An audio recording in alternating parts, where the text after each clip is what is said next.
Welcome to another episode of the Amid the Mess podcast, where we talk about lots of healthy things and how to do these things amid the mess and chaos that is life. Now, today I spoke with Jenny Quinlan, who is an expert interior designer who is passionate about the practicality of design, not just the aesthetic part of it. Although that is also important, of course. Jenny has her own studio, Studio JQ, from which she helps people with big and small projects and anywhere in between to create amazing, welcoming and even health-promoting spaces.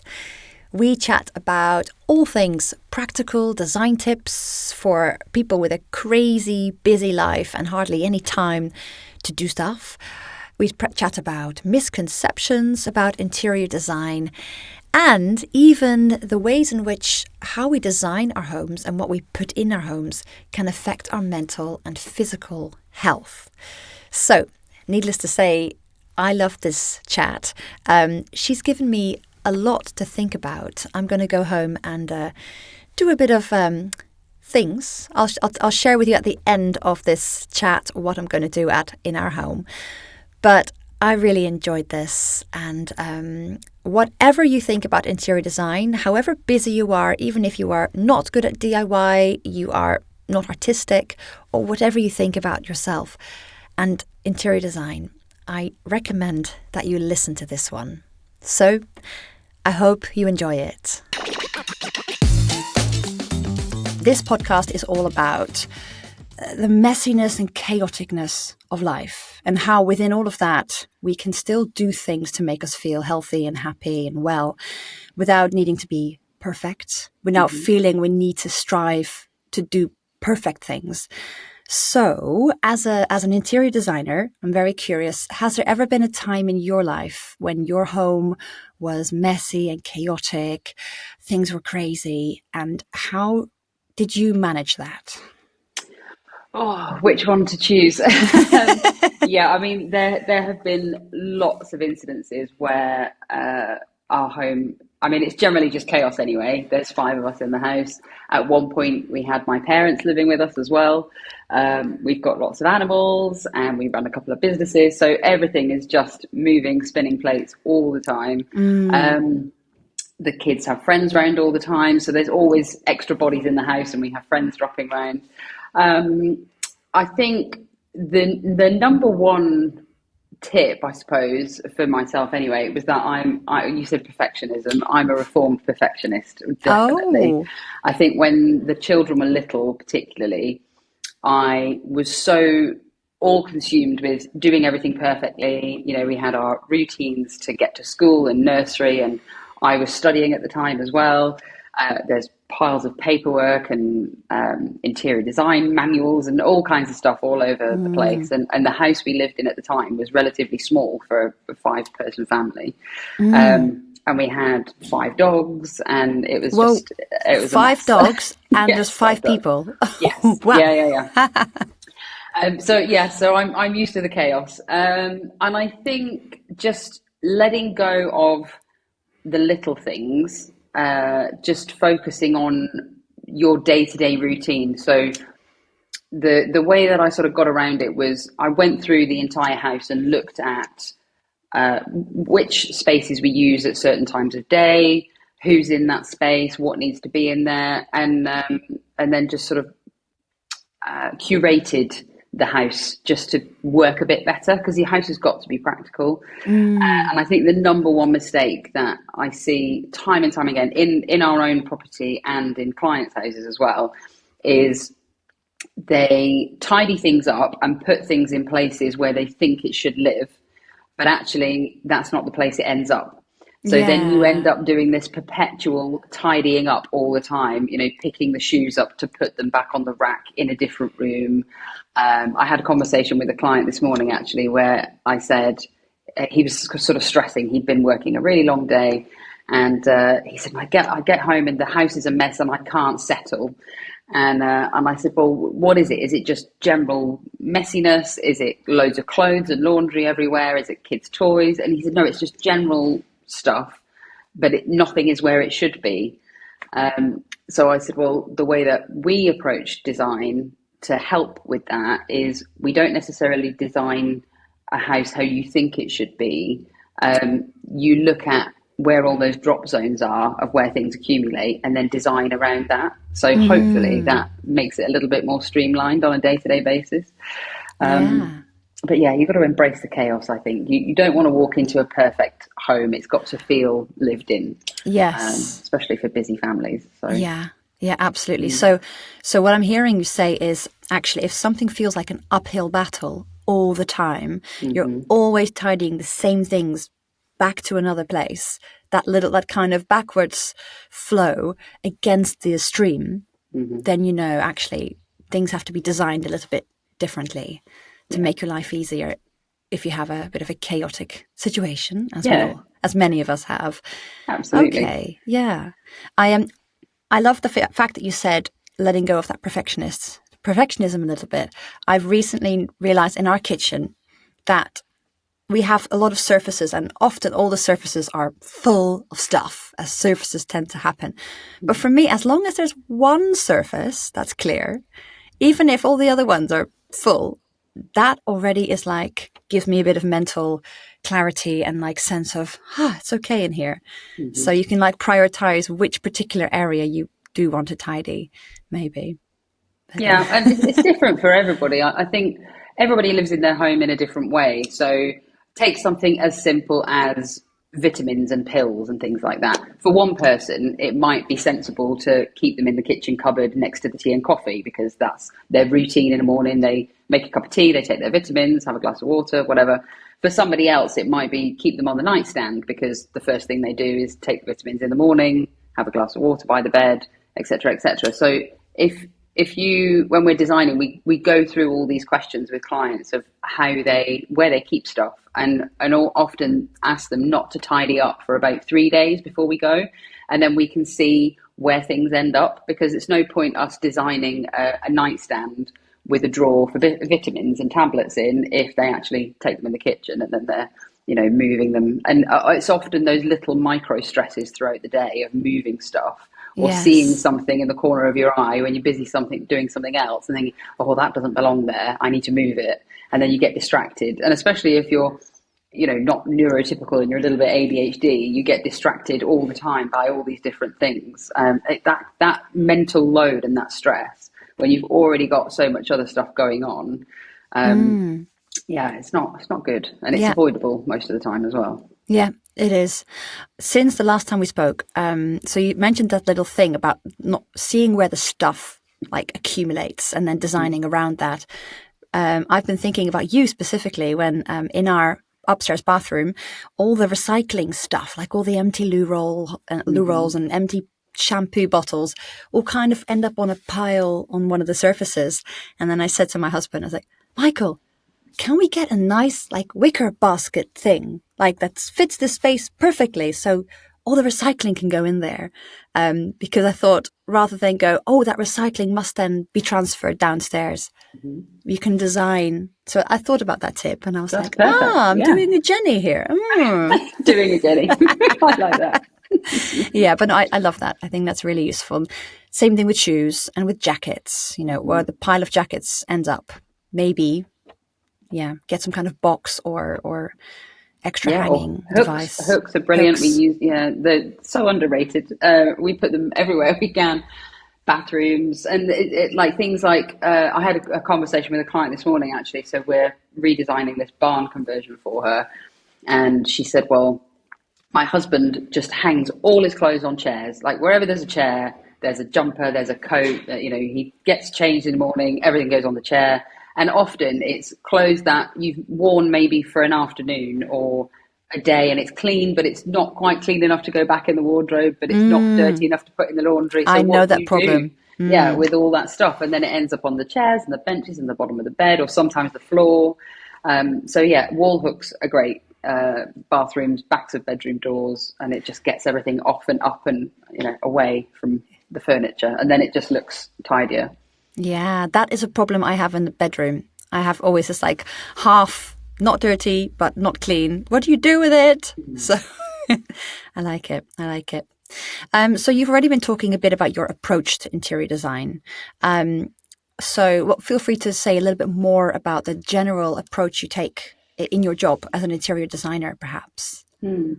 Well, I think there is still this sort of misconception about interior design that it's only for incredibly wealthy people with huge houses and lots of money to spend, and it's kind of a luxury, I suppose. But our Yeah. clients and the projects we work on vary hugely. We've got little petite houses that we're just advising people on, right up to obviously the big country manor that we're working on. But across all of those different projects and the clients that we work with, they all have the same problems. So the same problems are the same problems, regardless of how much money you've got, how big your house is, what kind of lifestyle you live.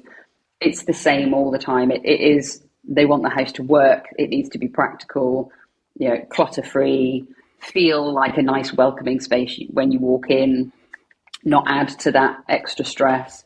And that's the way that we approach design. So regardless of what the client's day-to-day routine is, it's very different. We've got clients who just use weekend houses and they're flying in and out all the time and they're emptying suitcases and repacking things. And then we've got clients who work from home all the time. So they're in their house 90% of the time. And it all varies, but approaching it from that, what do you need your house to do for you? Yeah. And how is it not working for you is step number one, really. And then you look at what you desire, whether you've got an infinite budget, which nobody has. And then you kind of find the middle ground between, well, what's achievable, Yeah. and just do it sort of step by step like that. Yeah. Yeah. And also, timescale wise, like, how do you approach that? Do people do it quickly or do people do it over some time? What's your advice on that? I think I said last time, patience. It's really easy when you start a project, whether it's for a client or they're getting excited about doing a new build, to get carried away and think, right, okay, we've got to get to that end goal. We want to move in, we want to furnish everything, make everything look beautiful. But following the process, taking it step by step and really thinking about it, just pays dividends in the end, and you end up with a much better result. So some of our projects are a really quick turnaround. It might be somebody selling their house and they just need it to appeal to buyers and get a better return on investment. Other projects, we've got one on at the moment that we've been already working on it for 2 years, and it's probably going to be another 18 months before we finished it. And during that time, it evolves. There's lots of changes and the clients get to think about things a little bit more. So the client I had this morning, we were running through all the joinery designs, and we've designed the wardrobes and the boot room and the laundry and the kitchen, etc., etc., and going through each different element of joinery and saying, okay, well, we're going to store this in here, and how would you like to access your printer? And really getting her to think about how she's going to use the space, and then talking about all that practical elements of it first before we then move on and go, okay, well, what's it going to look like? Are we going to paint it? Are we going to do a veneer finish? Is it going to be natural wood? How does that look in terms of the rest of the room?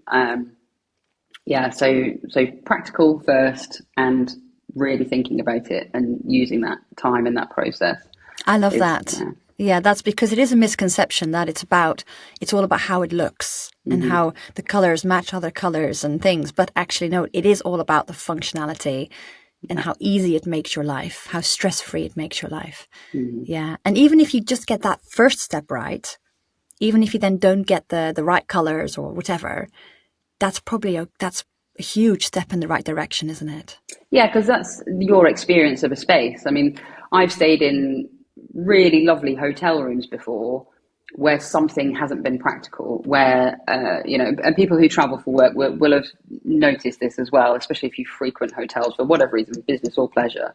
The charger point is too far away from the bed, or you have to bend round furniture to plug the hairdryer in, or the light in the bathroom's terrible, or you turn the tap on and the water splashes up and you've just got changed. Like all those little things.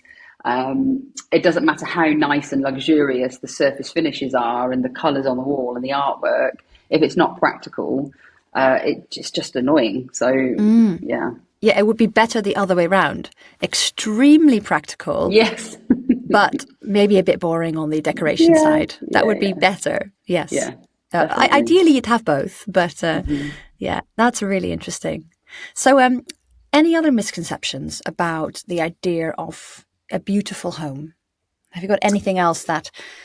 I think there was a really interesting post yesterday that I saw. I think it was on Instagram or something that I commented. Another interior designer had posted it, and it was sort of a funny.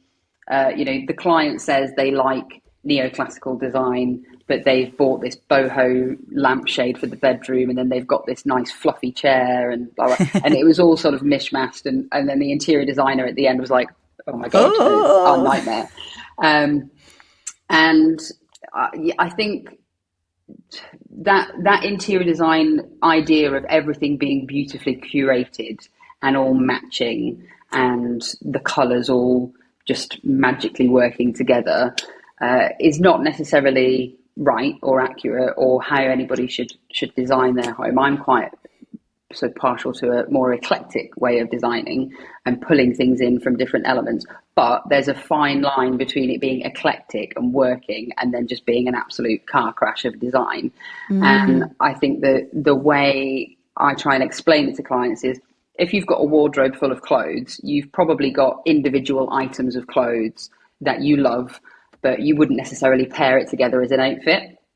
And your clothes have got different practical uses and you would wear them for different events. You're not going to wear something that you would wear to walk the dog or go to the gym to an evening gala or whatever. And curating your home and designing your home and putting pieces together is pretty much the same as putting an outfit together, where you want something that's a little bit interesting and maybe a little bit quirky and unusual. But you also need it to be practical. You need it to be comfortable. You need it to be functional for what you want it to do. And then, you want it to look nice. So, thinking about your interior of your home like you would your wardrobe is probably an easier way of explaining it. So, yeah. yeah. No, I like it. Good, good. Now, say if someone's really busy, obviously, we're all busy, but someone thinking, oh, I have absolutely no time to do the DIY or to do this, that, the other. Is there one little tip, one small design change that you could recommend? Say the low-hanging fruit that... Low-hanging fruit. say I guess you could either do practical, you've done the practical bit. What about the way things look? Let's talk more about the aesthetics of things. One little thing, it could be big, but just the most important thing that they could do if they wanted to spend minimal time sprucing things up a little bit.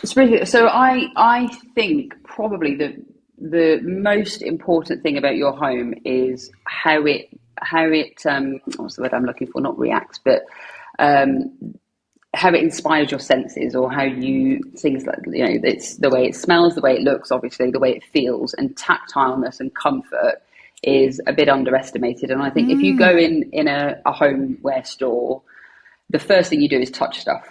The first thing I do, you touch the cushion and see if it's soft, and pick up the throw and see if it's snuggly, and sit on the sofa and see if it's comfortable. And quite often, if your home doesn't quite feel right in whatever way, and you can't quite put your finger on it, it's probably because of something sensory in your home that is triggering you or affecting you in some way. It could be the floor is cold, or the sofa is itchy. The staircase banner is not comfortable when you walk up and down the stairs. Taking notice of that as you move through your space and seeing, maybe could I improve the comfort in the home from a tactile point of view, then that's probably a top tip, because sometimes those nice, fresh-looking interiors can actually feel quite sterile. Which it doesn't feel welcoming at all. So again, back to it looks nice, but actually it's not a comfortable space. So we're thinking nice, like rugs and a little sheepskin here, or anything nice that you can cushions add, and and all that helps with acoustics and things like that. So that echoey Quite often in new builds, people will have hard surfaces, they'll have wood floors, they'll have tiles everywhere. And even that subconsciously, when you've got that sound reverberating around and it's a bit echoey, it can actually make you feel quite uncomfortable. So thinking about adding soft furnishings and window treatments are really overlooked. So blinds and curtains, it's always worth spending a bit extra money on them, paying somebody to make your blinds and curtains for you. Okay. Is really worth it. Yeah. Or just either someone makes them for you, or you just pay a bit more for really good quality ones, or exactly the design you want, even if that's a bit more expensive. Yeah. I mean, you can. There are good websites out there that you can measure up your own windows and order your blinds and curtains, but you really can't beat having your curtains and blinds made for you. Just not only for the quality but the functionality as well. Yeah. Okay. Yeah, and That's never occurred to me longer. before. We're quite our house. Well, Michael and I are quite into the DIY and the doing stuff and making things look really nice and be practical. But we've never had them. We've always gone to a shop to buy our curtains and blinds. Right, okay. So yeah, it's never occurred to me that that's a thing you could do. Yeah. Oh, interesting. Now, kind of turning to a different type of topic. As when you trained to be a designer, did you already have children? Or I did. Oh, yes, you did. I did. Okay. I was going to ask, how has your perspective changed from the times? But actually, as you were an interior designer, you've always had children, so you've always been within the mess. Yes, always. Yeah, definitely. So, I mean, how might someone who doesn't have a very kind of messy, full life approach it differently? You know, because I think maybe there could be people who don't see it from that perspective. You might you know, it might be interesting to see how someone else without that busy, crazy, lots of children, some dogs kind of life, you've got to be wary if someone gives you advice that is not suited to your crazy situation. Yeah. And funny, I was having a conversation with a friend the other day. I think you are either in one of two categories. You're either a messy, chaotic person, or you're not. Yes. I am definitely in the messy, chaotic category. Yeah. If I didn't have children and I lived on my own and I didn't have dogs and animals, I would have a place for everything and everything in its place. That is my office desk is very neat and tidy. Everything else is just chaos. And it's just about what brings you comfort and satisfaction, really. It's back to that. If you're more minimalist, if you prefer to have your spaces curated and have that sort of hotel-esque feel when you walk in a room. But even so, it's still got to be practical. It's still got to be comfortable. It's still got to be tactile before you make it beautiful. Yeah. Yeah. Yeah. I don't know what I can add. No. Yeah, great. Yeah, great. Absolutely. I like actually that you said that there's one or the other. There's two types of people. There's the very neat and tidy, and there's the chaotic. Yeah, definitely. Yeah. So join the club. We're all in the chaos club here. And quite often those two people are married to each other. I should point really? that out. Yes. Oh. Yeah, it's particularly so. Wardrobe design and kitchen design are usually the two sticking points, because one partner of a couple will usually want a really nice, streamlined, tidy kitchen with everything put away and nothing out on the worktops, and then the other person will want all the jars of spices and all the spatulas and all the bottles of oil and you know, it's trying to find that happy medium. And same with wardrobes as well. You know, somebody will want a sectional drawer for all their belts and cufflinks and accessories, or maybe even no doors on the wardrobes. And then actually the person that they live with is incredibly messy and never folds anything and never hangs anything back on a hanger. And you're like, well, we could design you this beautiful run of joinery with no doors on. It will look nice for about 2 days, and then it will just look a mess. And every time you walk in there, it will be awful. So let's just put some doors on, and then you can at least shut the mess away and not have to look at it. I'm that person. Yeah. Definitely. I think for me, I just want boxes. I just want like a box to chuck all the t-shirts in and a box to chuck all the socks in. Yeah, that's what I do for my our eldest child, 3.5. We just have boxes. Yeah. Oh, it makes life so much Throw all easier. the stuff in boxes. Yes. Absolutely. Yeah, yeah. And my Yeah. mother, who's so lovely and likes to help us fold laundry when they're here, is very neatly folding everything. Neat, neat, neat, neat. And I'm like, really? I'm just going to chuck it in a box. Yeah. Don't worry. Yeah. I mean, so I read that book years ago, the KonMari method book of tidying, and what was it called? The magic of tidying or something like that. And in it, she talks about clothes as one of the main kind of stressors and teaches you how to fold clothes. So when you put them in the drawer or the sectionals, you can see exactly what you've got. In Oh. theory, it's brilliant. And I still do fold t-shirts like that. But my 13-year-old is, I'll ask her to put her laundry away. So she'll take it upstairs and everything's been folded. Then it just gets literally chucked in the drawer. So it's always the same kind of 4 t-shirts on the top drawer that she will wear. All the rest are just, Yeah. neatly folded underneath the most recent batch of laundry that's just been done. So you have to let the perfectionism go. You just have to acceptance. Absolutely. So, so your children are a little bit older, but thinking of slightly younger ones, say in my situation, we have 3.5-year-old and now a baby starting to collect lots of little chewed things as well. How do you strike a balance between trying to tidy up the toys and having everything look like an explosion of toys?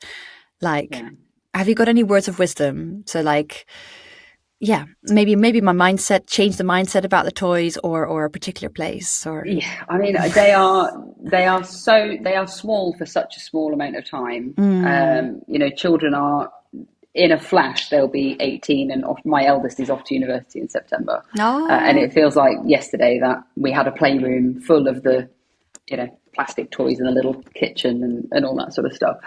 And I used to meticulously tidy that on a regular basis and put everything back in the right, the jigsaws would go there and the books would go there. And then I came to my senses and thought, why am I wasting my life doing this tidying up when actually I could be spending that time playing with the children or being outside or whatever. So in the end, I think the best thing was we just got these big buckets and everything just got chucked in, because when kids are playing, they rifle through things and then they get distracted by something else and then they pull that out and they pull that out. And to try and expect children to tidy and organise toys of where they should go, well, your Barbie's go in there and your cars go in there. I mean, you're just setting yourself up for failure and stress, and it's a waste of time. So I think anything that you can just dump stuff in, IKEA, those boxes and just chuck it all in. It's all going to get pulled out again anyway. So as long as they've got a bit of floor space. And I'll always remember when I had Neve, so she's 18 now, and still to this day, the best piece of advice that anybody has ever given me, and it sounds ridiculous, but when I had her, the midwife came round for her first visit, and she was this lovely older lady, and she said, the only advice I'm going to give you about having a baby is if you're feeling a bit overwhelmed or everything's just, getting a bit on top of you, hoover. And I went, what? She said, trust me. She said, just vacuum the house. She said, don't worry about tidying everything up. She said, but if you could just run the vacuum over, the house will automatically feel 80% more tidy than it did before. She said, so, honestly, it's still to this day the best, most useful piece of advice that anybody has ever given me, because when the house is messy, and as it does get, chaotic, there's 5 of us and extra teenagers and dogs and stuff, whizzing the hoover over, I automatically feel like the house is not as chaotic as it was.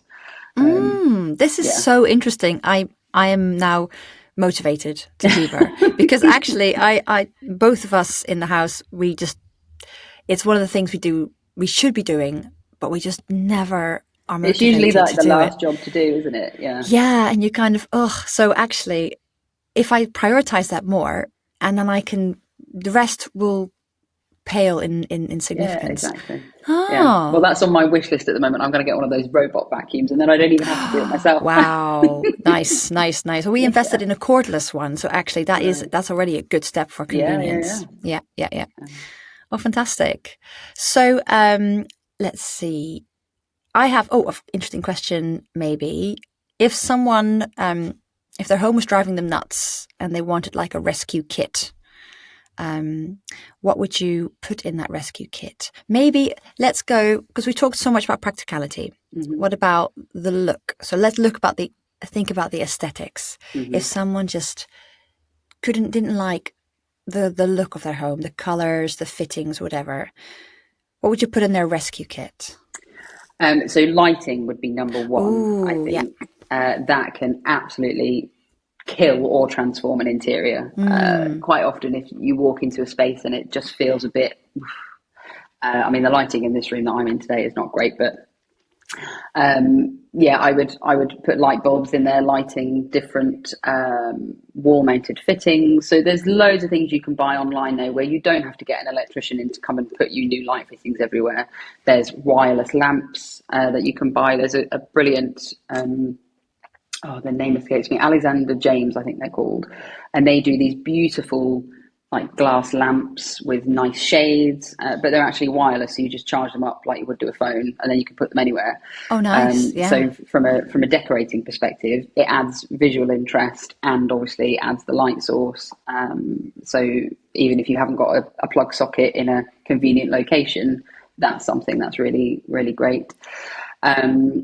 Rugs, definitely. I think are a saviour in many spaces. If you've got tile floors, wood floors, just rugs everywhere. Yeah. And just accessorizing what you've already got, really, because quite often you'll have maybe big or plain pieces of furniture and it just looks a bit, especially if it's like, a large 3-seater leather sofa that you've had for years, or just by chucking a couple of throws on there and some cushions just to add a bit more interest and a bit more comfort can just break up the aesthetic of it. And then plants as well. So greenery everywhere. Plants. Yeah, that's a whole new topic, actually. Yeah. So carry on. Greenery. Yeah, greenery. Yeah, definitely. Even if you're not very green fingered, like I'm very not green fingered, there's loads of different plants you can buy that are really hard to kill. So things like peace lilies and ivy,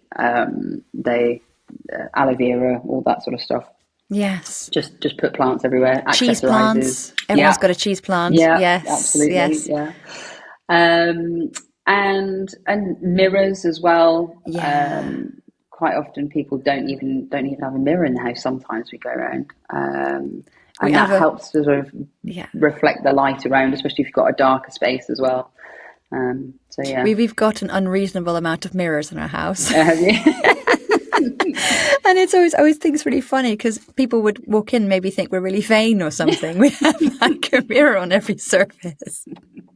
Sometimes I'm like, is it too much to have another mirror over there? Maybe 2 adjacent walls, maybe not. As long as you don't have them facing each other, that's probably okay. We do actually have a place where they're facing each other. Oh, do you? So do you get that kind of weird infinity thing when you stand and look at one? Yes, yeah. But no, I am. So what about, before you mentioned lighting, go into a bit more detail. So can you explain to the listeners about warm and cold lighting? Because that's not something that will come very, very naturally to you, but to many people, they might not realize. Yeah, so we talked about colour temperature last time, I think, and the easiest way to explain it is, so colour is measured on a temperature scale from blue to sort of warm orange, red. And it's basically as the sun moves through the day. So you start off with this like nice warm glow of the sunrise. And then as it gets to midday, it's like bright blue, blue sky. And then it kind of fades back down again. And some of the cheaper lighting and some of the lighting that you would put in, or an electrician would put in a bathroom or a kitchen to give you that bright task lighting, is more kind of in that midday section. But then if you think of how you use your space, you only really turn the lights on in the evening because it's daylight. So it doesn't really make sense with your body clock that it's evening time and then you've got bright midday light. Yeah. So and in the midday light, actually, although the sun is yellow, the midday light is actually really white, isn't it? That's it. So, and it can feel really cold and unwelcoming and quite jarring as well. Yeah. So the perfect colour temperature really for a residential property is measured in kelvins, so it would be 2,700 Kelvin. So if you buy, I'll pretend this is a bulb that I bought in the shop, and you look on the back of the box and it tells you in kelvins what the color temperature is. Now, most of them on the market are anything between 3,000 and 4,000 Kelvin, but it's warm white, but it's still quite cool. Whereas if you go down to 2,700, it's a nice, warm, inviting light. And then if you wanted, so say if you had a little snog living room where you had a few lamps on in the evening and you wanted it to be even cozier, then you could take it down to 2,400 Kelvin. And that would give you that really nice orangey warm glow. Nice, like by the fire, kind of reading, exactly. And lovely. Yeah, I'm already visualizing like a really cozy place where I could read and have a nice hot chocolate. Yeah. But that does make a huge difference. So even just changing the light bulbs or being more conscious when you buy your next batch of light bulbs, which ones to pick. Absolutely. And also there's another what we call color rendering index, so CRI, which is also on the box when you buy a bulb. And the color render index is how... so halogen lights, where we used to have halogen bulbs back in the day before everything was LED, the color render index of a halogen bulb was remarkable. It was like basically almost 100%. So what that means is if I shine a light on your red jacket, it looks red. I can see that it's color red. Whereas if the color render index is a lot lower, then your red jacket then becomes quite dull and almost sort of grey, like, you know, you turn the tone down on a photograph. Yes. So that's what the colour render index is. So you want to buy light bulbs that have got a really high colour render index. So anything over 90 is good. And what that means is when you turn the light on, it shows the true colours of what is in the room. And if, say you spend a good chunk of your budget on expensive paint, you think, okay, well, this paint color is going to look amazing in the new room that I'm decorating. And then you buy the nice fabric for the sofa or whatever. But then you choose cheap light bulbs that have a really low color render index, then everything kind of just looks a bit washed out. Definitely look at the color render index when you're buying bulbs. So interesting. Absolutely. Now, do you thinking about your interior design is a form of self-care? Oh, 100%. Yeah, definitely. Yes. Because it's psychologically, your environment affects you. We've all had a long day at the office and then got home, walked in, and something in the house is not right, whether it's messy or whether, you know, the paint's peeling off the wall, and you get that kind of, and on the flip side of that, if you walk in and your house is really nicely, beautifully arranged and tidy, it kind of uplifts your mood. So I do think it is definitely a form of self-care. Kind of overlooked. It's seen as more of a chore rather than, you know. Absolutely. It seemed like, it's a chore to tidy or to clean or vacuum, or some people find it a chore to decorate, but some people also love it. I mean, I fall in a camp of I love it. And I get frustrated because we can't do as much decorating with small children as we would like at the moment. But I like that you really approach it as a self-care thing. And that's one thing. When I first met you, you did a talk at a networking event. And I must admit, at first I met you and you said hello. And I said, well, I'm not sure I'm going to ask you to come on the podcast because of what's it got to do with health and well-being. And then you spoke and I was like, it's got so much to do with health and well-being. What? Really, you changed my mind because you then spoke so much about the mental health aspects of the stress, the micro stresses. I love that. And I think it's worth putting some money in, isn't it? Oh, 100%. And particularly not just for the mental health aspects, but for the physical aspects of the health as well, because there are so many toxins in our home that just by people are more aware of it now. Things like cleaning products, you know, people are not buying the chemically saturated cheap stuff. They're spending a bit more money on the natural essential oils and all that sort of stuff. Nice. With fabrics, with fire retardant chemicals, with mattresses, with bed linens and all the, flooring that's made from plastics and things.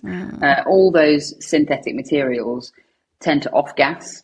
So you're putting all these sort of toxins and chemicals and VOCs, which we call volatile or organic compounds, into your home. And, if you're not opening windows and letting all that out, then that's affecting your physical well-being as well. So, wow, that's a whole other topic. Wow, no, I'd like to go into it maybe for a few minutes, because that is really interesting. So what are the biggest offenders then? You mentioned a few just now, but just to see if someone could think about their home if this is an issue for them. Yeah, so fire retardant chemicals are definitely up there on the list, I think. And people are just not aware of what they can cause. I mean, they can cause all kinds of chronic illnesses, diseases, cancers, not to frighten anybody, but they are carcinogenic. And what do they get put on? Because of building regulations and fire regulations, they have to be put on anything that is flammable that you basically sit on or lie on or spend a lot of time on. So things like sofas, mattresses, fixed upholstery, basically. So they don't have to go on curtains and cushions and throws and bed linens, but they do. So we call those soft furnishings, but they do have to be impregnated into upholstery, fabrics, and mattresses and things, and often carpets as well. If you've got anything in your home that's got that little Teflon tag on, get it out of your house immediately. Whoa, okay. Because that's really, really bad. I mean, Teflon is the brand, but the actual compound itself is a carbon compound, which is incredibly toxic. So you don't want that anywhere near you. If you've got non-stick cookware, don't use that. There are natural, more like ceramic alternatives and cast iron and ceramic. Exactly. Yes. Yeah. So they are kind of the main offenders, but there are alternatives to that. So take mattresses, for example. If you go and buy a mattress online, which a lot of people do now, or you go to a bed shop, 9 times out of 10, the cover will be impregnated with this fire retardant chemical. Whereas if you buy a wool mattress, then wool is naturally fire retardant, so it doesn't need to be treated. So a lot of the time when we're purchasing mattresses, we're purchasing wool mattresses for our clients. And also if we're doing upholstery and we know it's a playroom armchair or something, then we choose a wool upholstery for that. Or you can have it in what they call interlined. So they line the upholstery with a fire retardant liner and then upholster on top of that. So that's sort of one way of getting around it. I mean, fire retardant chemicals, VOCs in paint. I think most people would be aware of that now. That there's been media talk about that over the years, that kind of new paint smell. Yeah. And you can see on the back of the tin whether it's got low VOCs or zero VOCs. And there's fantastic paint companies out there now that are doing natural products, which is great. I mean, the list is a long one. Yeah. But, air fresheners, because that's artificial smells. Yes. Really bad. Yeah. Candles. Candles? Yeah, if they're, because most candles that you would buy in a shop would be made with paraffin wax. Oh. So if you're prone to getting headaches and you're burning a lot of candles and they're paraffin wax candles, that's probably the main culprit. So buy soy wax candles or beeswax candles. They are more expensive, but they're so much healthier, so much better for you. Yeah. Definitely. And just opening the windows as well, because we're bringing things into our home all the time, which is inevitable just because of the way that we live in the modern world. And those things can get carried off in the wind if you do open the windows and let the fresh air in. So that's important too. Interesting. So my mind is going to our house, and we've just bought a new sofa, and it's definitely not wool. So will this sofa be just sprayed full of flame retardants? Probably, most likely. So if you lift the cushion up, there'll be a little cigarette tag on it when you bought it. Most likely. That's the sign, basically, that it's up to the fire retardant. So standard. I should have the window in that room open as much as possible. Yes, I would.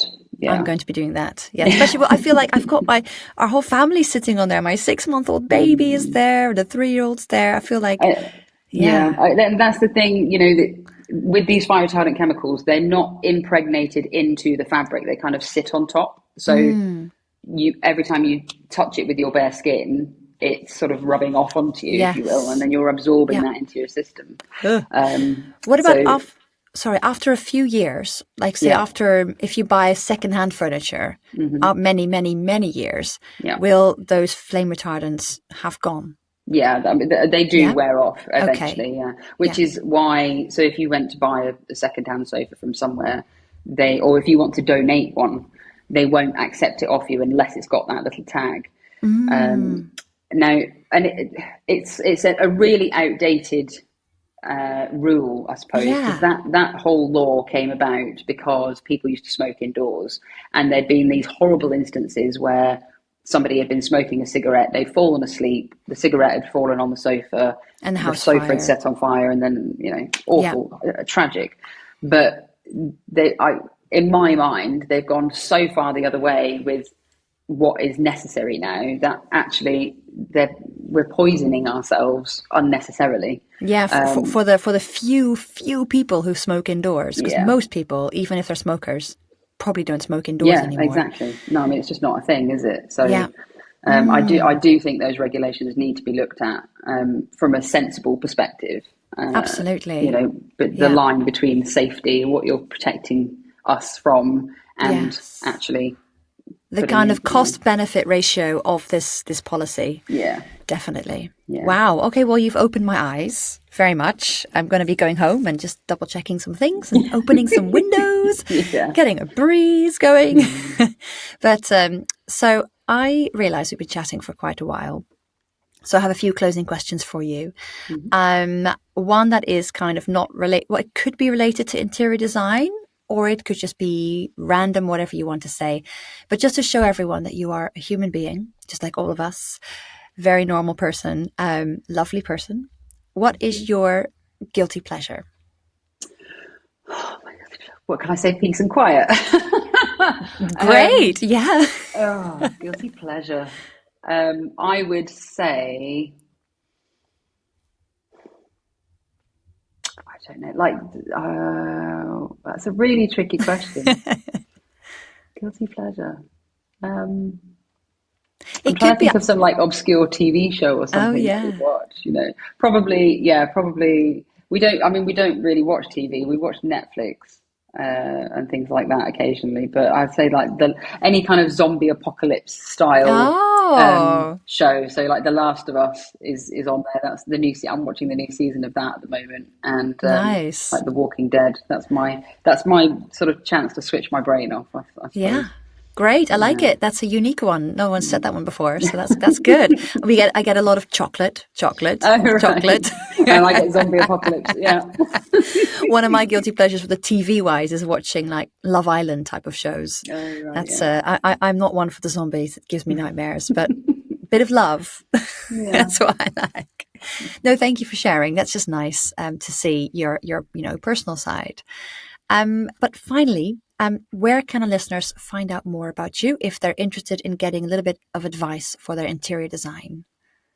So we've got some free resources on the website. So for anybody who wants to sort of have a read, then they can download those PDFs on the website. If you're more of a sort of visual person, then YouTube or Instagram or Facebook, we upload videos when I remember to, and whenever often we can. And all our social media handles are at the Studio JQ. So you can find us online there or on the website. And we've got on the website, there's I'm trying to think what section it's in, but there's a free 15-minute consultation. So if anybody's just unsure, or they've got this problem that they just need a quick chat about, or if they think they might need to use an interior designer and they're just not sure whether their project's suitable or how it all works, then they can book online and have that free 15-minute chat, and no obligation. That's amazing. Help, really. Yeah, that's really good, really amazing. I'll put all your links in the show notes so people can find that really easily. But for now, I think that's probably long enough. But thank you so much. You've given me so much to think about. And as always, I love chatting with you. So thank you for your time today. Oh, thank you. No, it's been fun, as always. Super. Well, thank you. Have a fantastic rest of your day. Yeah, you too. Thanks very much.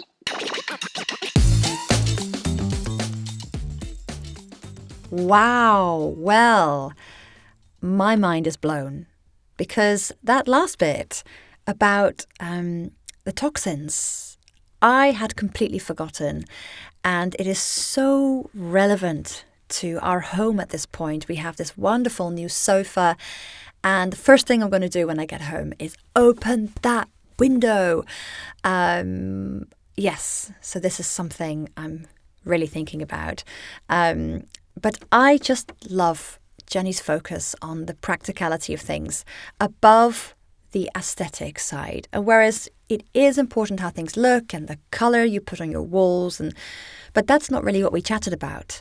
The fact that the design of your home has to fit around your life, where you naturally drop the shoes, drop the bags, the jackets, that has to be put something right there to put stuff in. I think that would be a game changer. If that's not currently what your home looks like, that would be such a game changer for little micro stresses and annoyances of, wow, there's a pile of stuff. Anyway, that's me. That's definitely how I think about piles of stuff in our home. But I really hope you enjoyed that episode with Jenny. Have a look in the show notes for all her information. Have a little chat with her. She does a free 15 minutes, as she said. Look her up on all the socials. But for now, it would be amazing if you could give my podcast a little rating and review. It really helps to get noticed by the algorithm. So that's a free way in which you can support me. And I thank you. So for now, I'm going to love you and leave you. I'm going to go home, open some windows. Maybe you'll do the same. And next week, you'll see me again on another episode. Take care.